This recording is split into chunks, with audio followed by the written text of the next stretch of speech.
Hi friends, எல்லாரும் எப்படி இருக்கீங்க? நல்லா இருக்கீங்களா? இன்னைக்கு வந்து ரொம்ப ரொம்ப ஒரு முக்கியமான வீடியோ. ஒரு என்ன எப்படி சொல்றதுன்னா, எங்களுக்கு வந்து ஃபேஸ்புக்கில் மானிட்டைசேஷன் ஆயிடுச்சு. மானிட்டைசேஷன் ஆகி 1.5 மாசம் கிட்ட ஆகுது. 2 மாசம் ஆயிட்டு டிசம்பரில் வந்து மானிட்டைசேஷனுக்கு எலிஜிபிள் ஆனோம். அதுலேருந்து நாங்கள் கண்டென்ட் மானிட்டேஷனுக்கு எலிஜிபிள் ஆகி நாங்கள் அதுலேருந்து போடுற ரீல்ஸு, ஃபோட்டோஸ், அப்புறம் லைவ், இந்த மாதிரி எல்லாத்துக்குமே வந்து தனித்தனியாக டாலர் வந்து ஏறிச்சு. அது வந்து ஜனவரி மாதம் தான் வந்து $100 வந்துச்சு. ஆனால் அது வந்து பே அவுட் எல்லாமே செட்டப் பண்ணணும்ல, எல்லாம் செட்டப் பண்ணணும் கைஸ். அதாவது ஃபேஸ்புக்கை பொறுத்த வரைக்கும் நம்ம விட்ரா பண்ணக்கூடாது அமௌண்ட்டை, சரிங்களா? நம்ம வந்து அமௌண்ட் விட்ரா பண்ணக்கூடாது. $100 வந்ததுக்கு அப்புறம் தான் நமக்கு ஏறும் அப்படின்னு சொல்லி நான் பேசிக்கிறேனே. $100 வந்ததுக்கு அப்புறம் தான் நம்ம விட்ரா அதுவாக தான் ஆகும் தருங்க. அதனால வந்து நாங்கள் என்ன பண்ணிட்டோம், நான் வந்து மதியானம் போல பார்த்தேன், என்னோட $100 ஏறிச்சு அப்படின்னு சொல்லிட்டு நான் ஒரு ஜனவரி 20ஆம் தேதி நான் மதியானம் போல நான் பார்க்குறேன். பார்த்த உடனே வந்து நான் வந்து என்ன $100 ஏறிடுச்சு, ஆனால் நமக்கு இன்னும் வரலையே அப்படின்னு நான் என்ன பண்ணலாம் அப்படின்னு சொல்லிட்டு நான் பார்த்துட்டு இருக்கேன். ஏன்னா நம்ம விட்ரா பண்ணணுமா இல்லை அவங்க விட்ரா அதுவாக ஏறுமான்னு தெரியாது. அதனால பார்த்துக்கிட்டு இருக்கேன். அதுக்குள்ள மேடம் வந்து என்ன பண்ணியிருக்காங்க, இவன் வந்து ஆஃபீஸ் போயிட்டா. ஆஃபீஸில் உட்காந்து என்ன மாதிரி பண்ணுவேன்னு சொல்லிட்டு என்னென்னமோ அமைக்க அமௌண்ட்டை ஃப்ரீஸ் பண்ணி விட்டா. அமௌண்ட் எடுக்க முடியல. இல்ல, 20ஆம் தேதி வந்து ஜனவரி 20ஆம் தேதி $100 வந்துச்சு. ஆனா ஃபேஸ்புக்கை பொறுத்த வரைக்கும் அந்த 21ஆம் தேதி தான் நம்ம அக்கௌண்ட்டுக்கு வந்து நமக்கு போட்டு விடுவாங்களாம். அதுக்கப்புறமா அதுல இருந்து ஒரு 5 days கழிச்சு தான் நம்ம அக்கௌண்ட்டுக்கு வரும். ஆனா நான் $100 வந்தோடனே நம்மளாதான் நம்ம அக்கௌண்ட்டுக்கு மாத்தணும் அப்படின்னு சொல்லிட்டு யூடியூப் எல்லாமே பார்த்துட்டு நானும் இது பண்ணிட்டேன். கடைசியில பார்த்தா அது வந்து, அதாவது நீங்க அக்கௌண்ட்டை வந்து அப்டேட் பண்ணிட்டீங்க. ஏற்கனவே கொடுத்துருப்பேன்ல அந்த பேங்க் டீடைல்ஸ் எல்லாமே நம்ம கொடுத்துருப்போம். அது திரும்பவும் அப்டேட் பண்ண உடனே அது வந்து கோல்டு, ஒரு 5 நாளைக்கு வந்து அது கோல்ட் ஆயிடுச்சு. ஆனா ரொம்ப பயந்துட்டே இருந்தோம். ஏன்னா எங்களுக்கு இதுதான் ஃபர்ஸ்ட் டைம். ஐயோ இந்த பணம் வருமா வராதா, ஏறினதே நான் கையை வச்சுட்டு சும்மா இல்லையே, இது வந்து ஓப்பன் ஆகுமா அப்படின்னு ரொம்ப நிறைய யூடியூப் பார்த்துமே தெரியவே இல்லை. அப்புறம் என்ன பண்ணணும்னு தெரியாம நிறைய இந்த ஏற்கனவே ஃபேஸ்புக்லலாம் இன்கம் பண்ணிட்டு இருப்பாங்களே, ஸோ அவங்களுக்கு வந்து நான் பர்சனலாக நான் மெசேஜ் பண்ணேன். ஆனால் அப்படி யாருமே வந்து ரிப்ளை பண்ணலை. அதுக்கப்புறமா இவங்களோட ஃப்ரெண்டு தான் வந்து எங்களுக்கு ஹெல்ப் பண்ணாங்க. ஒரு வாரம் கழிச்சு மறுபடியும் எல்லாமே அப்டேட் பண்ணணுமா, அதை எல்லாருமே வந்து மறுபடியும் அக்கௌண்ட் நம்பர் எல்லாத்தையுமே அப்டேட் பண்ணாங்க. அதுக்கப்புறம் அது உடனே ப்ரைஸ்ல இருந்து வந்துச்சு, ஆக்டிவிட்டி ஆயிடுச்சு. அந்த ப்ரைஸ்ல இருந்து வெளியாகி அதுக்கப்புறம் வந்து பிப்ரவரி தானே ஆயிடுச்சு. அதுக்கப்புறமா அதுலயும் ஒரு டெஸ்ட் இருக்கு. என்னன்னா நாங்க வந்து என்ன நினைச்சோம்னா, பிப்ரவரியில கரெக்டா ஒரு 8ஆம் தேதி நினைக்கிறேன், 8ஆம் தேதியோ என்னமோ அந்த பணம் ஏறிச்சு. ஒரு 5324 ரூபாயோ என்னமோ சம்திங் ஏறிச்சு. அந்த அமௌண்ட் வந்து காலையில வந்து நான் வந்து அப்பதான் எந்திக்கிறேன். எந்திரிச்சோன்னே சொல்றேன், உங்க அக்கௌண்ட்ல 5000 ரூபாய் இருக்கு, ஏது தொட்டு யாரு உங்களுக்கு தந்தா, யார்கிட்ட கடன் வாங்கினீங்க அப்படின்னு கேட்டு என்ன சண்டைக்கு வர ஆரம்பிச்சிட்டா. நான் யார்கிட்டயும் வாங்கலையே வைக்கல அப்படின்னு சொல்லிட்டு நானும் போய் பார்க்கேன், அக்கௌண்ட்ல 5000 ரூபாய் இருக்கு. எப்படி வந்துச்சு, மெசேஜ்லயும் எப்படி வந்துச்சுன்னு தெரியல. ஏன்னா ஃபேஸ்புக்லயும் நான் போயிட்டு செக் பண்ணேன், ஃபேஸ்புக்லயும் அதே டாலர் அப்படி இருக்கு. எனக்கு என்ன, நான் வந்து ஃபேஸ்புக்ல இருந்து வந்திருக்காதுன்னு நினைச்சேன். ஏன்னா எங்களுக்கு வந்து $100 மேலேயே இருந்துச்சு. அப்போ ஒரு $140 மேலேயே இருந்துச்சு. அப்படி வருதா இருந்தா நிறைய தானே வரணும், எப்படி 5000 மட்டும் வந்துச்சு அப்படின்ட்டு எனக்கு ரொம்ப கன்ஃபியூஸா இருந்துச்சு. அப்ப யாரோ போட்டு விட்டாங்க போல, எப்படியோ வந்துருச்சு அப்படி இப்படின்னு சொல்லிட்டு நாங்க அப்படியே அது எப்படி வந்துச்சுன்னே தெரியல, அப்படியே விட்டாச்சு. அதுக்கப்புறம் அதெல்லாம் ஒண்ணும் இல்ல, வேற யாரோ தவறுதலா நம்ம அக்கௌண்ட்டுக்கு போட்டு விட்டாங்க போல அப்படின்னு சொல்லிட்டு யாராட்டும் நம்மகிட்ட கேட்கறதுக்கு கண்டிப்பா கால் பண்ணுவாங்க அப்படின்னு சொல்லிட்டு அந்த அக்கௌண்ட்டை எடுக்கல. அப்படியே அக்கௌண்ட்ல அப்படி தொட்டு அந்த தொட்டு இருந்துட்டே இருக்கு. ஒரு 2 நாள் ஆச்சு. 2 நாள் ஆனதுக்கப்புறம் இவன் வந்து எங்களோட ஃபேஸ்புக்ல 2 அக்கௌண்டா இருக்கும். ஃபர்ஸ்ட் ஒன்னு பர்சனல் அக்கௌண்ட், இன்னொன்று ப்ரொஃபஷனல் அக்கௌண்ட், 2 அக்கௌண்டா இருக்கும். அதுல பர்சனல் அக்கௌண்ட்ல தான் அந்த டாலர் எல்லாமே வந்து மெசேஜ் எல்லாமே அங்க வந்திருக்கு. ப்ரொஃபஷனல் அக்கௌண்ட்ல வரல, ட்ரான்சிஷன் எல்லாமே வந்து அதுல தான் வந்து காட்டுது. அதனால இந்த அக்கௌண்ட்ல எங்களுக்கு காமிக்கல. அதனால நான் வந்து முழுக்க இந்த அக்கௌண்ட்லயே இருக்கிறதுனால அந்த அக்கௌண்ட்டுக்கு அந்த மெசேஜை நாங்க பார்க்கல. அதுக்கு அப்புறம் தான் ஒருவேளை இதுலதான் ஏறி இருக்கு போல. அதுவும் எப்படி $100 ஏறல, கரெக்டா ஒரு 58 டிசம்பர்ல வந்து $59 டிசம்பர் 12ஆம் தேதி எங்களுக்கு எலிஜிபிள் ஆனோம். அந்த டிசம்பர் அந்த லாஸ்ட் $59 ஏறிச்சு. அதுக்கப்புறம் ஜனவரியில இருந்து அதுக்கப்புறம் ஏறிச்சு. ஆனா ஃபர்ஸ்ட் அவங்க என்ன பண்ணிருக்காங்கன்னா அந்த டிசம்பருக்குள்ள அந்த $59 போட்டு விட்டுருக்காங்க. நான் அது ஒரு 1 வீக் ஒரு 2-3 நாள் கழிச்சு மேல செக் பண்ணும் போதுதான் தெரிஞ்சுது. அதுக்கப்புறம் அந்த மெயின் அக்கௌண்ட் இருக்குல்ல அதுல போய் டிரான்சாக்ஷன்ல பார்த்தேன் $59 வந்து பெய்ட் பண்ணிருக்காங்க. அது காட்டுங்க மாமா. அது எதுல போய் எடுக்கிறது? அது உங்க மெயின் அக்கௌண்ட்ல தான் போயிட்டு காட்டணும்.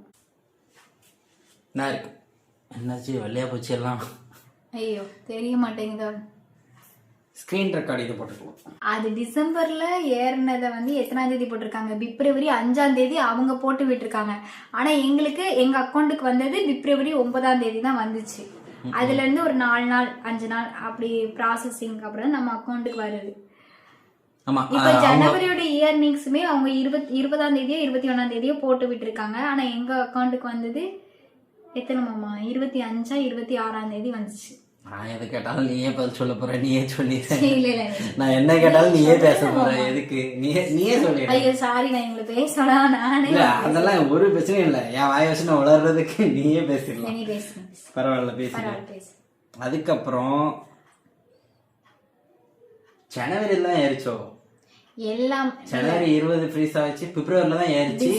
அதுக்கப்புறம் பிப்ரவரில வந்து எத்தனாம் தேதி ஏறிச்சு? மார்ச்ல ஏறிச்சு. மொத்தம் நமக்கு 2 அமௌண்ட் தான் வந்திருக்கா? 2 அமௌண்ட்டுமே டிசம்பருக்குள்ளதும் ஜனவரிக்குள்ளதுமே பிப்ரவரி மாசம் தான் வந்துச்சு.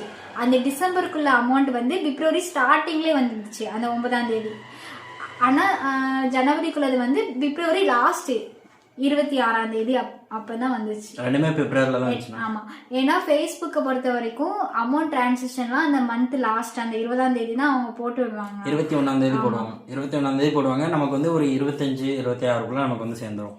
நாங்க ஒருவேளை டிசம்பரோட இயர்னிங்ஸ் வந்து நாங்க அப்பவுமே அப்டேட் பண்ணி வச்சிருந்தோம்னா அதுவுமே ஜனவரி 20க்கு மேல நமக்கு ஏறி இருக்கும். ஆனா நாங்க வந்து சின்ன சின்ன ரீல்ஸ் வீடியோ தான் போட்டுட்டு இருக்கோம். அதனாலதான் எங்களுக்கு வந்து இவ்வளவு கம்மியா ஏறுது. மற்றபடி பெரிய லென்த் வீடியோ எல்லாம் போட்டாங்கன்னா வந்து அவங்களுக்குலாம் வந்து அமௌண்ட் கொஞ்சம் நல்லாவே வரும் ஓரளவுக்கு. அது மட்டும் இல்லாம வந்து இதுல மோஸ்ட் வந்து நீங்க வந்து இதை பத்தி தெரிஞ்சவங்க கிட்ட இந்த மாதிரி எல்லாம் கேட்டுக்காங்க. இதுல வந்து எவ்வளவு ஏறும், எப்படி வரும், என்ன இது கேட்டுக்காங்க. மோஸ்ட் ஆனா பெனிஃபிட் இருக்கு தெரியுமா? பெரும்பாலும் யாரும் இந்த விஷயத்துல ஹெல்ப் பண்ண மாட்டாங்க. எவ்வளவு அமௌண்ட் ஏறும், இதெல்லாம் துட்டே வராது, இந்த மாதிரிலாம் சொல்லிட்டு இருப்பாங்க. ஆனா பேமெண்ட் இதுல வருது.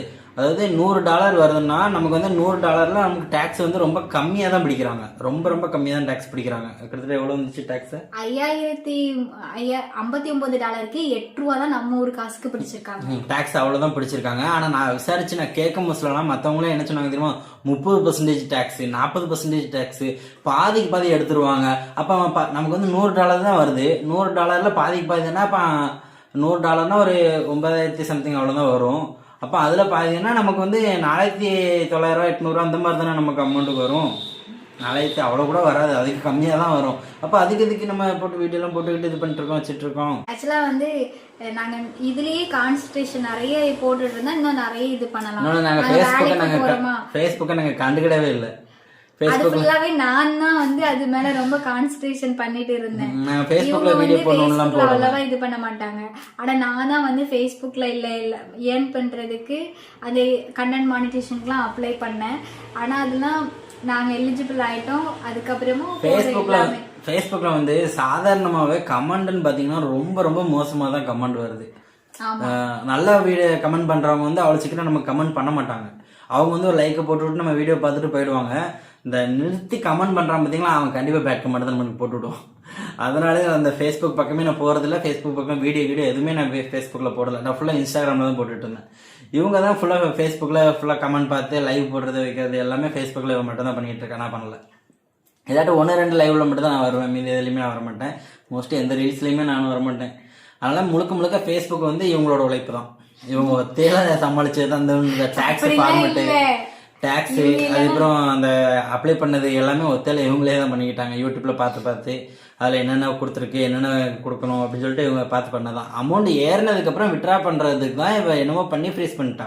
எப்படி எடுக்கன்னு தெரியல, அவளுக்கும் தெரியல, எனக்கும் தெரியல. இன்னொன்னு வந்து ஃபேஸ்புக்ல நான் வந்து இவ்வளவு தைரியமா நான் வந்து லைவ் போடுறேன், வீடியோஸ்லாம் எவ்வளோ பேட் கமெண்ட்ஸ் வந்தாலும் நான் போடுறேன்னா அது காரணம் வந்து எங்களுக்கு சப்போர்ட் பண்ணுறாங்களா நம்மளோட ஃபாலோவர்ஸ் நீங்கள், உங்களால தான் நான் கண்டிப்பாக நான் போடுறேன். ஏன்னா நான் லைவ் போடும்போது நிறைய பேட் கமெண்ட்ஸ் பண்றவங்க வருவாங்க திட்டுறதுக்காகவே.